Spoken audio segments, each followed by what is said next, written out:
मसीह यीशु के नाम में आप सबको सलाम। हम आपको इस प्रोग्राम में खुश आमदीद कहते हैं। बड़ी एक्साइटिंग बात है कि हम खुदा के कलाम के साथ मौजूद हैं ताकि खुदा के कलाम को इंजॉय करें, खुदा के कलाम से क़ुव्वत हासिल करें, खुदा के कलाम से हम हौसला और दलेरी हासिल करें। खुदावंद मौजूद है ताकि हमसे हम कलाम हो और हमारी ज़रूरत को अपने कलाम के वसीला से पूरा करें। इससे पहले कि हम कलाम में आगे बढ़ें, हम कलाम को सीखें, इससे पहले हम दुआ करेंगे। सब अपनी आंखों को बंद करेंगे, अपने सरों को झुकाएंगे और खुदा के हुजूर में दुआ करेंगे। खुदावंद यीशु मसीह नासरी के नाम में हम तेरे पाक हुजूर में आते हैं और हम दिल से तेरा शुक्र करते हैं तेरे कलाम के लिए। तेरा कलाम खुदावंद हमारी काट छांट और तराश करता। तेरा कलाम खुदावंद हमें हमारा हौसला बढ़ाता है, हमें तेरे फरमानों की राह में दौड़ने की क़ुव्वत देता है। खुदावंद हम दिल से तेरा शुक्र करते हैं, तुझे जलाल देते हैं। खुदावंद हम अपने आप को सीखने के लिए पेश करते हैं। खुदावंद रूहुल को हम आपको वेलकम करते हैं। आप मदद कीजिए, आप अपने कलाम को ले लिए।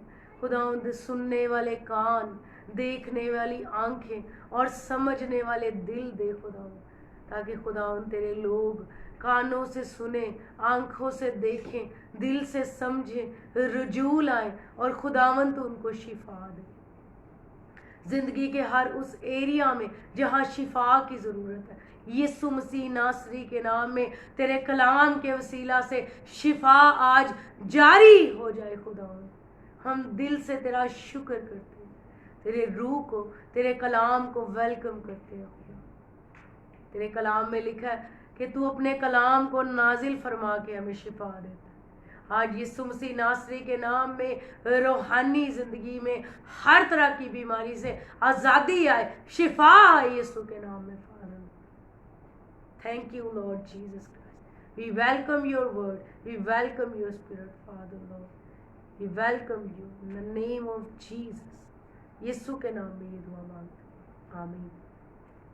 मेरे भाई और बहनों, खुदा का कलाम मौजूद है ताकि हमारी काट छांट और तराश करे। मेरे भाई और बहनों, खुदा के कलाम में लिखा है, यीशु मसीह ने कहा, अंगूर का हकीकी दरख्त मैं हूँ और मेरा बाप बागबान है, और जो डाली मुझ में है और फल नहीं लाती उसको वो छांटता है ताकि और ज़्यादा फल लाए। बाप का जलाल, इसी चैप्टर में आगे जाके लिखा, बाप का जलाल इसी से जाहिर होता है कि तुम बहुत सा फल लो। खुदा की ये मर्जी है कि हम फलें। लेकिन मेरे भाई और बहनों, बहुत सी चीज़ें हमारी ज़िंदगी में ऐसी होती हैं, बहुत सी ऐसी एक्स्ट्रा चीज़ें होती है जिनको कट जाने की ज़रूरत होती है हमारी ज़िंदगी से, लेकिन फिर भी वो हमारे साथ हमारी एनर्जी लेती रहती है, हमारा टाइम लेती रहती है, हमारी ज़िंदगी में से वो कुछ लेती रहती है जो उनको लेना नहीं चाहिए। अगर आप चाहते हैं आप रूहानी तौर पे फलदार ज़िंदगी गुजारें, तो एक बात का फैसला करें कि जो कलाम के मुताबिक जिन चीज़ों को हमारी ज़िंदगी में से कटने की ज़रूरत है उनको काट डालें।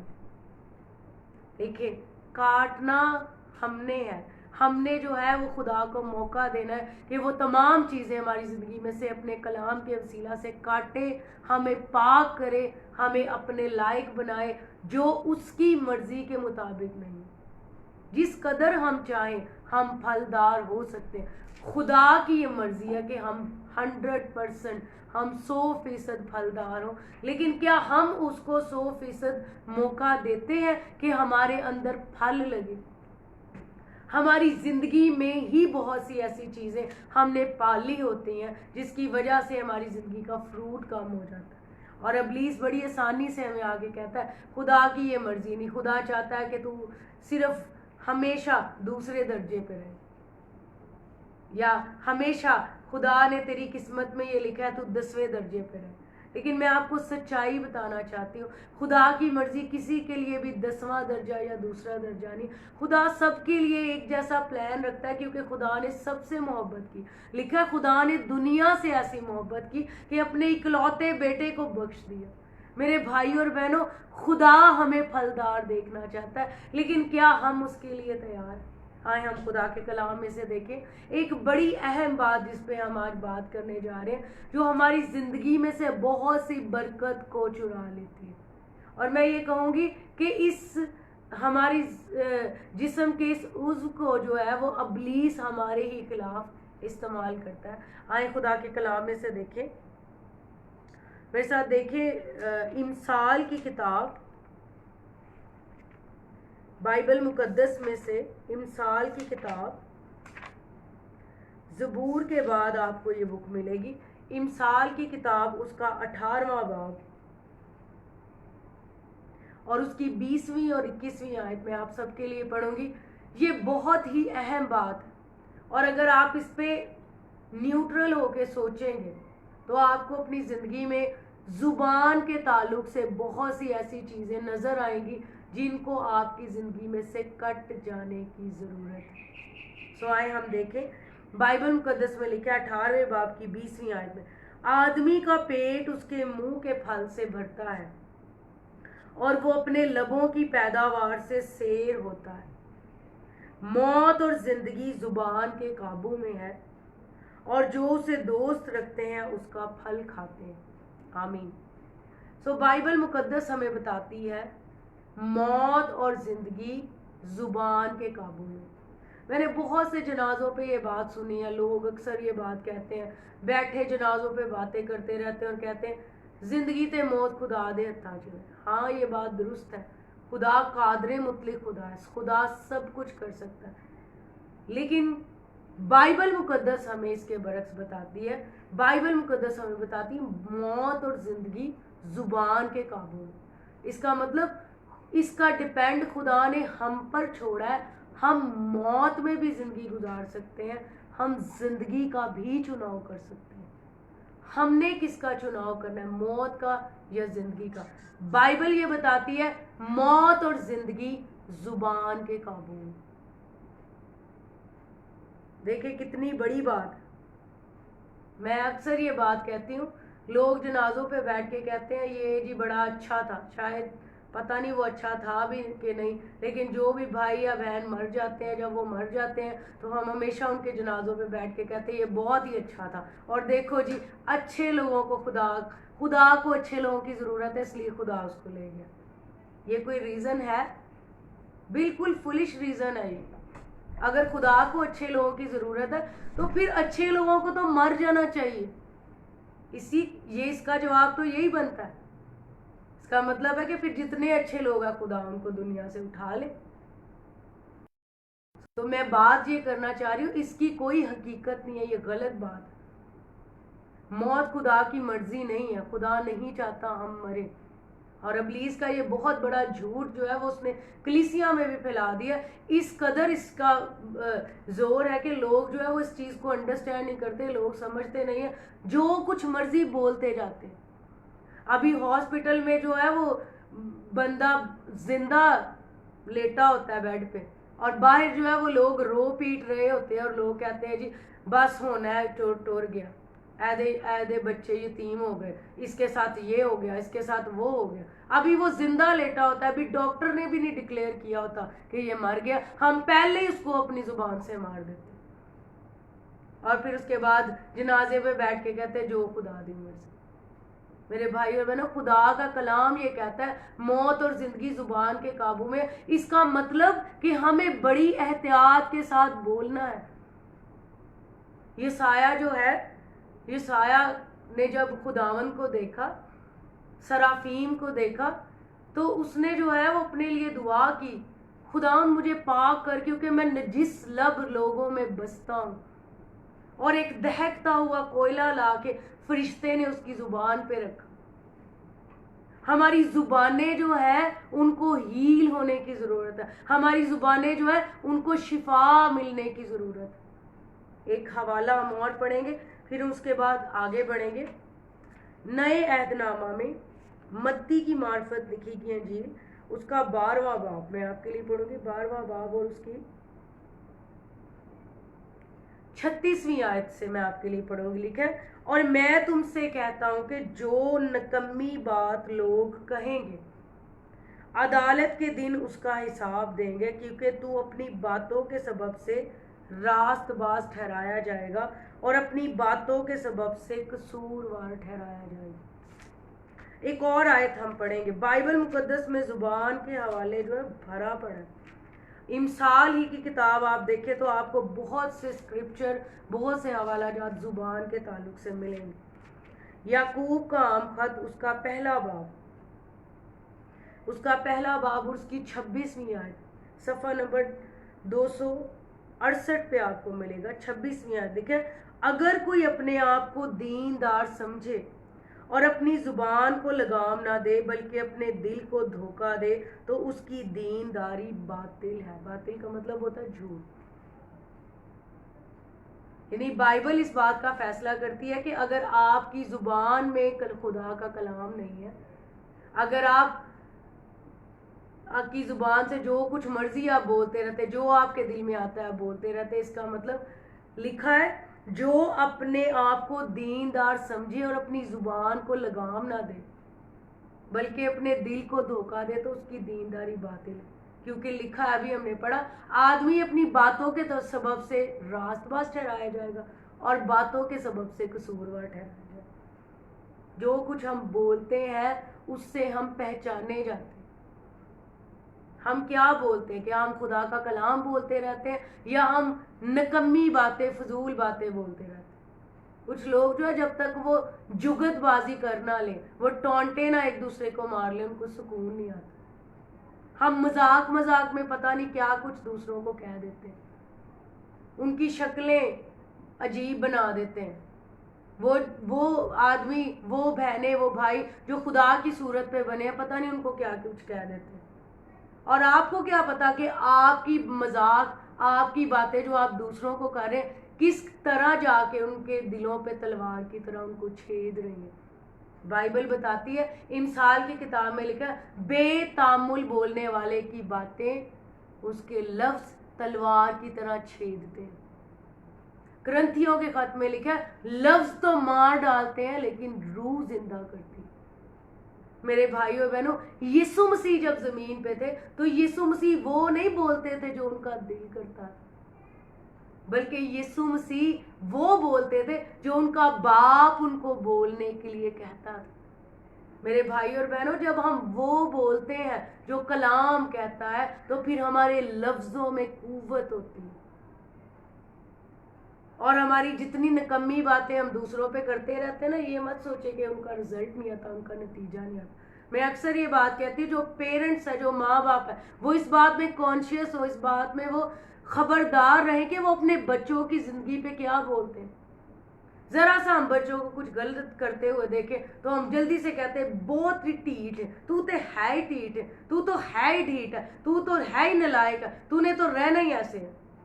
फिर बाद में हम तवक्को ये कर रहे होते हैं कि हमारे बच्चे बड़े इंटेलिजेंट हो, लोग उनकी बड़ी तारीफ करें। भी आप उन पे क्या बोलते हैं? क्या आप उन पे बरकत बोलते हैं, खुदा का कलाम बोलते हैं, या आप उन पे अपने अल्फाज बोल रहे हैं, लानत बोल रहे हैं, वो बोल रहे हैं जो आपको इब्लीस बोलने के लिए कह रहा है? मेरे भाइयों और बहनों, बहुत खतरनाक है। बाइबल बताती है मौत और जिंदगी जुबान के काबू में, तो हम कैसे कह सकते हैं? हम एक हवाला पढ़ेंगे फिर हम उसके बाद आगे बढ़ेंगे। याकूब ही के खत में 3 बाब में देखिए लिखा है, जब 3 आयत में, जब हम अपने काबू में करने के लिए घोड़ों के मुंह में लगाम दे देते हैं तो हम उनके सारे बदन को भी घुमा सकते हैं। घोड़ा जो है एक बड़ा जज्बाती सा जानवर है, उसको आप जल्दी हैंडल कंट्रोल नहीं कर सकते, लेकिन उसको आप कंट्रोल कैसे करते हैं? बाइबल ये बताती, उसके मुंह में लगाम दी जाती है और लगाम को आप जिस तरफ टर्न करेंगे घोड़ा आपकी पूरी तरह आपके जो है वो कब्जे में आ जाएगा, आप अपनी मर्जी से उसको घुमा सकते हैं। इसी तरह हमारी जुबान जो है, जब हम इसको खुदा के कंट्रोल में देते हैं तो फिर हमारा बदन भी खुदा के काबू में रहता है। कुछ लोग जो है उनकी जुबानें उनके कंट्रोल में नहीं होती, और बेसिकली मैं आपको एक बात बताती जाऊं, ये खुदा ही इसको कंट्रोल कर सकता है, हम नहीं कर सकते। और हम अभी इसकी बेस में, इसकी बुनियाद में भी जाएंगे कि कैसे जुबान जो है वो खुदा के कंट्रोल में आती है। उससे पहले मैं ये हवाला पढ़ती जाऊं आपके लिए। यहाँ पे लिखा हुआ है 3 बाब की 5वीं आयत में, इसी तरह जुबान भी एक छोटा सा उज्व है और बड़ी शेखी मारती है। देखो थोड़ी सी आग से कितने बड़े जंगल में आग लग जाती है। जुबान भी एक आग है। जुबान हमारे अज़ा में शरारत का एक आलम है। सारे जिस्म को दाग लगाती है और दायरा दुनिया को आग लगा देती है और जहन्नुम की आग से जलती रहती है।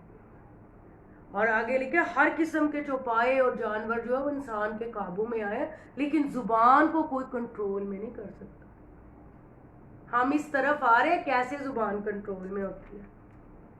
आमीन। तो अभी हम ये बात सीख रहे थे हमारा बोलना किस कदर इम्पोर्टेंट है, किस कदर अहम है, क्योंकि बाइबल ये बताती है मौत और जिंदगी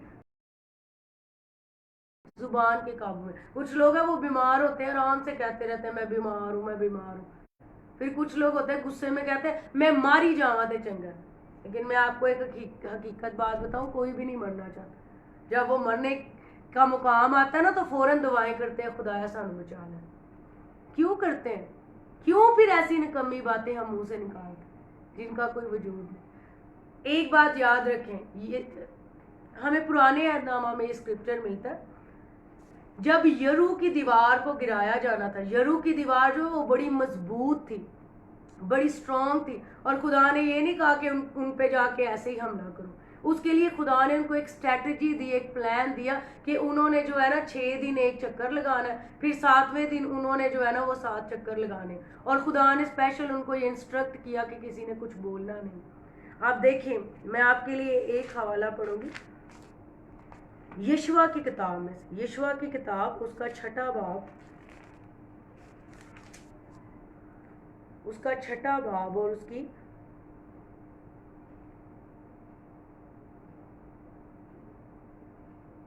10वीं आयत में आपके लिए पढ़ूंगी। यहाँ पे लिखा है, और यशवा ने लोगों को यह हुक्म दिया कि ना तो तुम ललकारना, ना तुम्हारी आवाज सुनाई दे, और ना तुम्हारे मुंह से कोई बात निकले।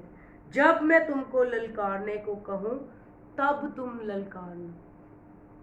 आपको पता है बिल्कुल इसी तरह से खुदा हमें इंस्ट्रक्शन देता है क्या हमें बोलना चाहिए और क्या हमें नहीं बोलना चाहिए। कई दफा बहुत से खानदानों में जो लोग ईमानदार हैं वो ये गलती करते हैं, कहते हैं हमने तो कुछ भी नहीं किया, एक छोटी सी बात की थी और इतनी बड़ी इन्होंने लड़ाई कर दी। जो स्पेशली वो भाई बहन जो अकेले अपने घर में ईमानदार है, वो खुद से कलाम जो है वो थोप देना चाहते हैं लोग। ये बात याद रखें, ये खुदा का कलाम है, ये खुदा का कलाम है। खुदा ही लोगों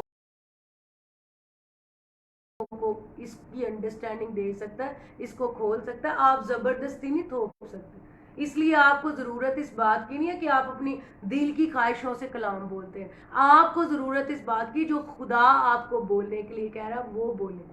जब खुदा आपको ललकारने के लिए कह रहा है तब ललकारे। फिर क्या होगा? फिर आपकी जिंदगी और खानदान में जितनी बड़ी बड़ी मोटी मोटी यरू की दीवारें सारी गिर जाएंगी, मसमार हो जाएंगी, क्योंकि ये खुदा का कलाम कहता है। लेकिन अगर आप अपनी मर्जी से ये भी बोल वो भी बोल, ऐसे भी कर ऐसे भी कर, कुछ भी नहीं होगा। कुछ लोग कलाम को भी गलत तरीके से इस्तेमाल करते हैं। मुझे अफसोस के साथ ये बात कहनी पड़ रही है। अपने तनकीदी, अपने अंदर जो हेट है, बुगज है, नफरत है, उसको कलाम की आयतों में ला के जो है वो दूसरों पे टॉन्ट मारते हैं ताकि दूसरों को नीचा दिखाएं। ऐसे खुदा का कलाम यकीनन पुरकुवत है, लेकिन अगर आप उसको इस तरह इस्तेमाल करेंगे तो फिर वो किसी के लिए कुछ नहीं कर पाएगा। क्योंकि यशायाह नबी के सहीफा में लिखा है कि खुदा का कलाम बेअंजाम वापस नहीं लौटेगा, बल्कि जो उसकी खुशी है वो उसको पूरा करेगा। वो खुदा का कलाम जो खुदा के मुंह से निकलता है। सो मेरे भाई और बहनों, जब हम खुदा की हदायत से बोलेंगे तो फिर क्या होगा? फिर कलाम पुरकुवत होगा और तोड़ देगा उस सब को जिसको आप नहीं देखना चाहते। हम देखना तो खुदा के कलाम के नताइज चाहते हैं, लेकिन हम बोलते कुछ और रहते हैं। और अब हम इसकी बेस में जाएंगे, इसकी बुनियाद में क्यों हम गलत बोलते हैं। आए मेरे साथ देखें, मत्ती की मार्फत लिखी गई अंजील। हम दोबारा से इसी अंजील पे वापस आएंगे, उसका 12वां बाब और उसकी 34वीं आयत में आपके लिए पढ़ूंगी। लिखा है, ये बड़ी अहम बात है, आपने इसको ध्यान से सुनना है। अगर आप चाहते हैं आपकी जुबान पे कलाम रहे तो फिर इस असूल को आपने याद रखना है।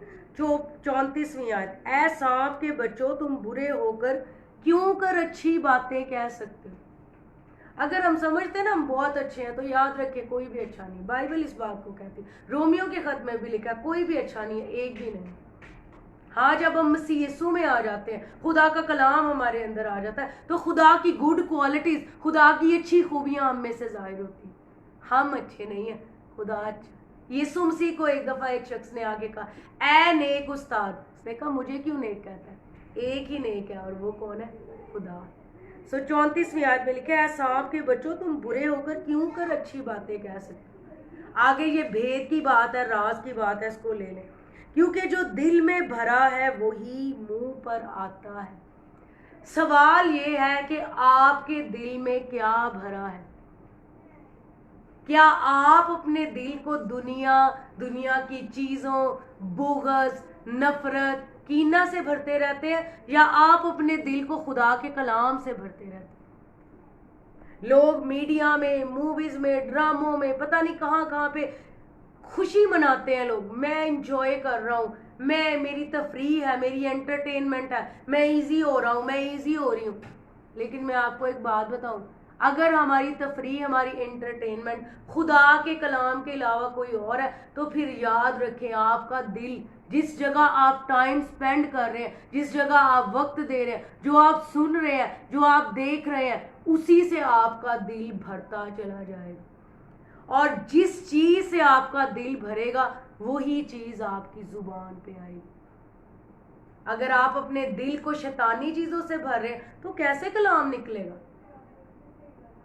अगर आपका दिल कलाम से भरा है तो फिर आपके अंदर से कलाम छलकेगा। एक गिलास है, उसमें आप पानी डालेंगे, उसको भरते जाएंगे, एक वक्त आएगा कि वो छलकना शुरू कर देगा। हमारा दिल भी ऐसे है, हम अपने दिल को जो है वो दुनियावी चीजों से भरते रहते, फिर हम कोशिश करते हैं कि हम कलाम बोलें। कैसे हो सकता है? इसका रास्ता कि आपकी जुबान खुदा के कंट्रोल में हो। खुदा का कलाम है दिन और रात। इसलिए इसीलिए खुदा ने यशुआ को ये कहा कि शरीयत की ये किताब तेरे मुंह से ना हटे, बल्कि दिन और रात तुझे इसी का ध्यान हो। जब हम गौर करते रहते हैं किसी चीज पे, तो गौर करने के दौरान हम उसे भरते रहते हैं।